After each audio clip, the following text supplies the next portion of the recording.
असंगठित अर्थव्यवस्था पर दूसरा बड़ा आक्रमण जीएसटी। जीएसटी यूपीए का आइडिया था। एक टैक्स, कम से कम टैक्स, साधारण सरल टैक्स। एनडीए का जीएसटी बिल्कुल अलग है। 4 अलग अलग टैक्स, 28% तक टैक्स और बड़ा कॉम्प्लिकेटेड, समझने को बहुत मुश्किल टैक्स।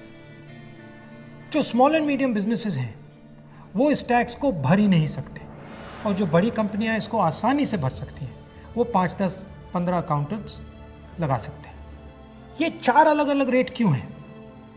ये 4 अलग अलग रेट इसलिए हैं क्योंकि सरकार चाहती है कि जिसकी पहुंच हो वो जीएसटी को आसानी से बदल पाए और जिसकी पहुंच ना हो वो जीएसटी के बारे में कुछ ना कर पाए।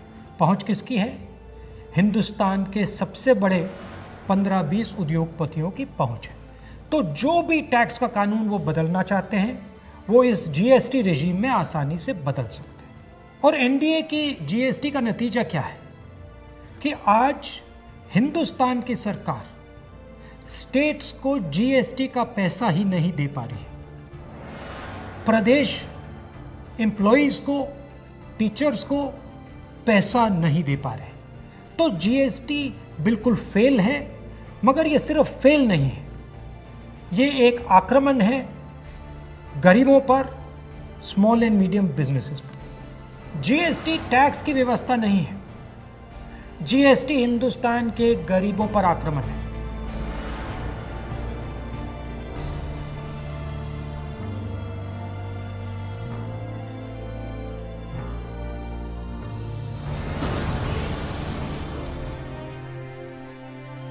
छोटे दुकानदारों पर, स्मॉल एंड मीडियम बिजनेस वालों पर, किसानों और मजदूरों पर आक्रमण है।